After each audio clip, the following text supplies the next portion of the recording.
Welcome back, mamas. Y'all, today we are going to dig into what you need to do to get unstuck, why you might be in this rut, what that looks like, and how to get out of that rut where you may have been just waiting for something to motivate you or for something to change instead of creating that change for yourself. So let's get to it. Do you wish you had control of your days, that you had a rhythm, but instead feel overwhelmed, scattered, and like there's never enough time? You're in the right place. I'm Danielle, a recovering workaholic, wife, and stay-at-home mom of 2 girls. I've learned how to reclaim my time and find purpose and freedom so I can be present with my kids and feel like myself again. Here, we embrace where we are, but we don't stay there. So if you're ready to trade the chaos for clarity, the guilt for grace, and the endless to-do list for aligned flow, grab the kiddos a snack and toss in that laundry because I know you're multitasking, and let's do this because your time, your purpose, and you matter.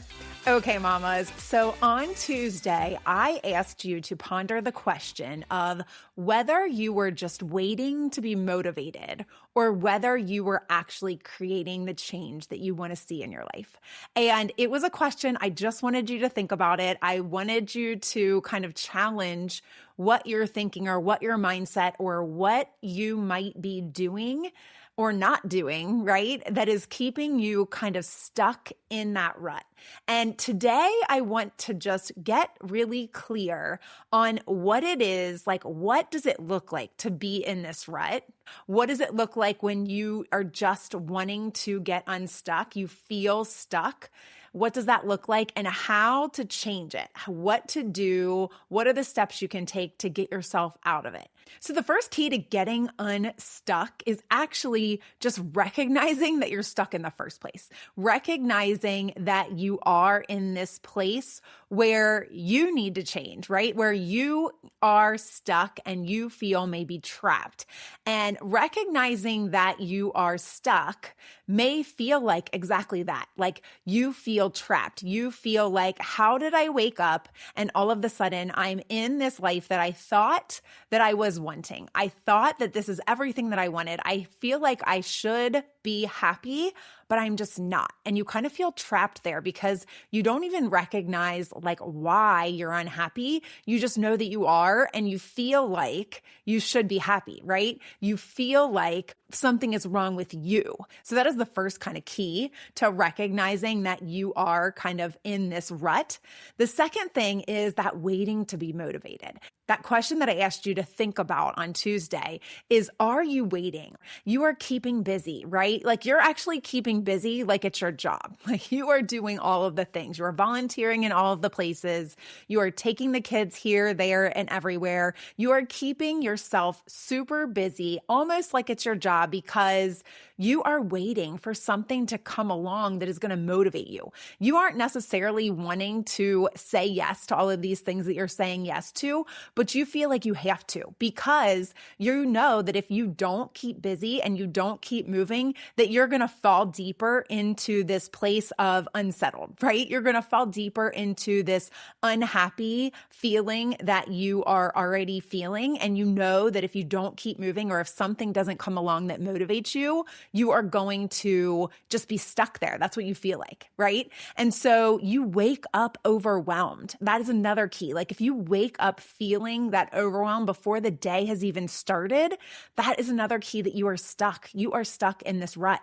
And the last thing, and this is when I would say for me, it is when it took this to really get me to recognize that I needed a change was when I got super sad. Right? At first I was just unhappy. At first I was overwhelmed. At first I was, doing all of the things and whatever. And then all of a sudden I was not just unhappy. I was actually like sad and really very depressed. I was in a place where I can actually say that I was depressed.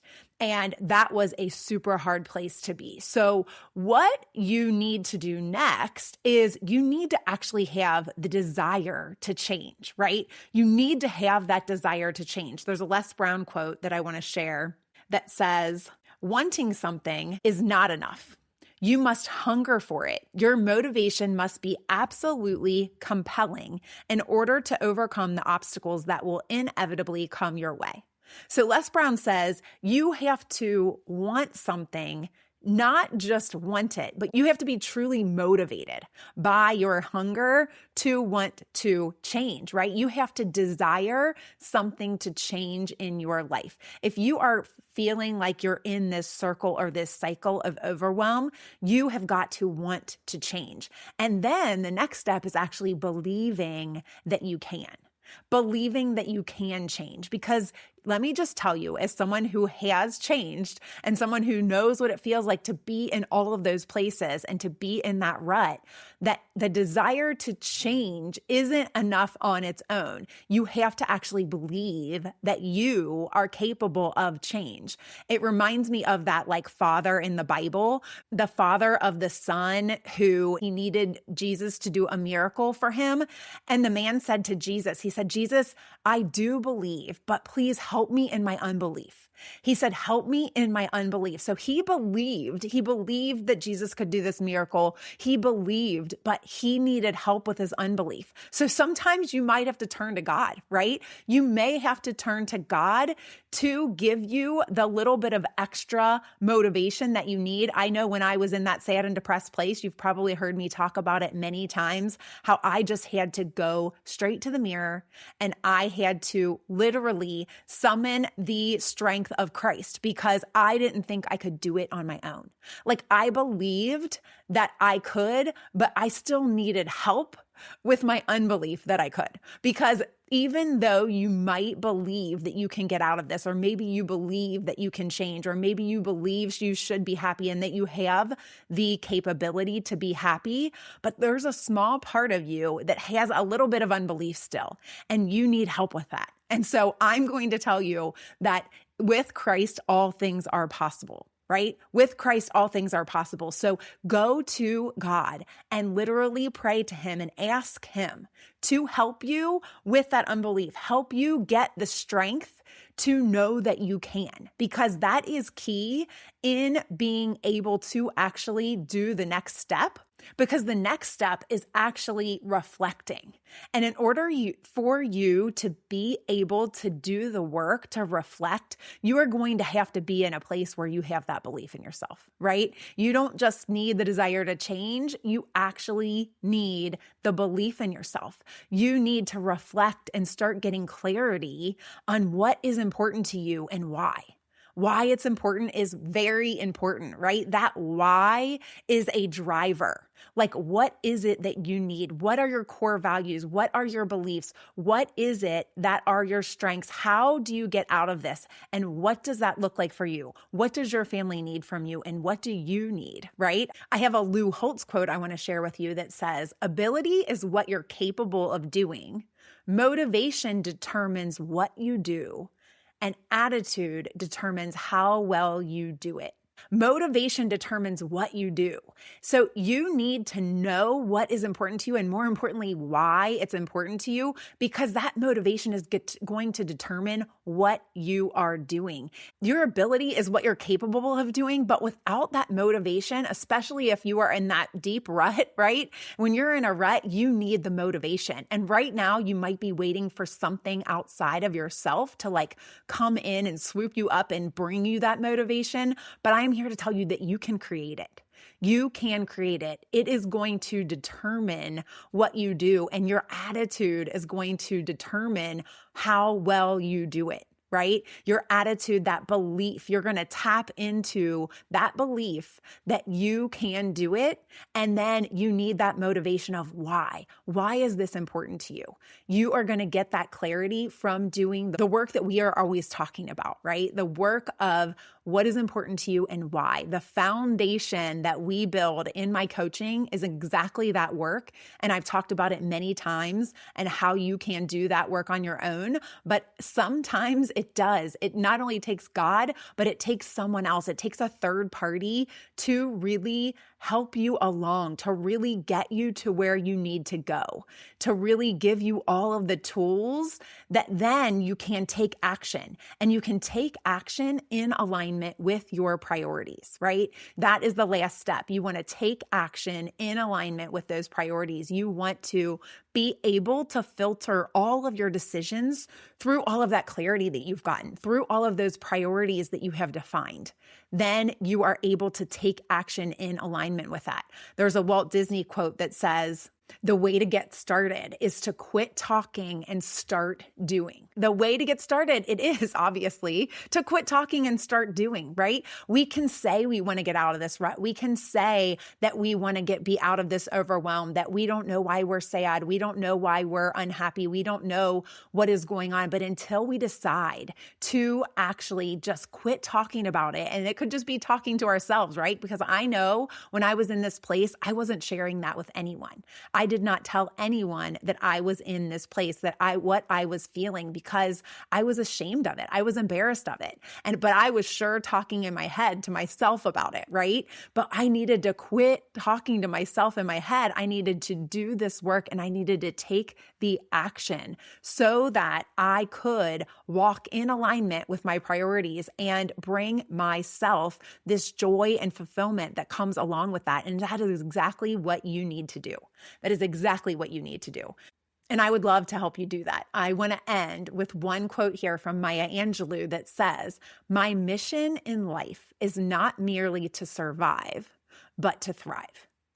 My mission in life is not merely to survive, but to thrive. I love Maya Angelou, and this quote I could not get more behind. I do not just want you to survive, right?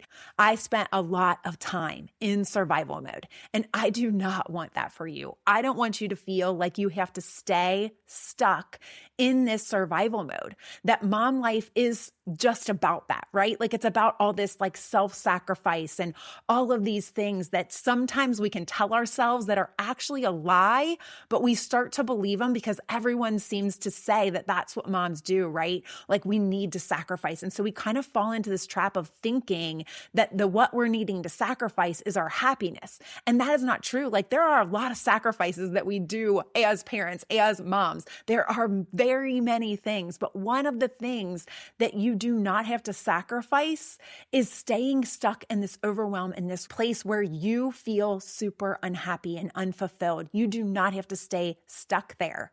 You need to be thriving, because when you thrive, your family thrives, right? We can do all of these sacrificial things that we're going to do as moms without sacrificing our innate joy, right? We've talked about this innate joy that we can feel and how to get that, but this is where it starts, right? You need to get out of this rut. Just to recap all of the steps, it's first recognizing that you're there. Second, it's the desire to change. Third is the belief that you can, right? Tap into God. You can do this. The fourth is to get clear, to reflect and get clear on what is important to you and why. And then fifth, take action in alignment with your priorities. Once you have those figured out, and once you have that foundational work done, it becomes super clear of how you walk forward in that aligned flow that I like to call, right? So I want you thriving. That is the heart of this message today. And I hope this has helped you to feel empowered and feel like you can do this. And I would love nothing more than to help you to be able to get to that place where you're feeling that joy and fulfillment, to help you with this foundational work. If you did not hear about the sale that I am doing for the rest of the month of May, please go to prioritizewithpurpose.com and check it out. I am offering a very incredible deal just for the rest of this month.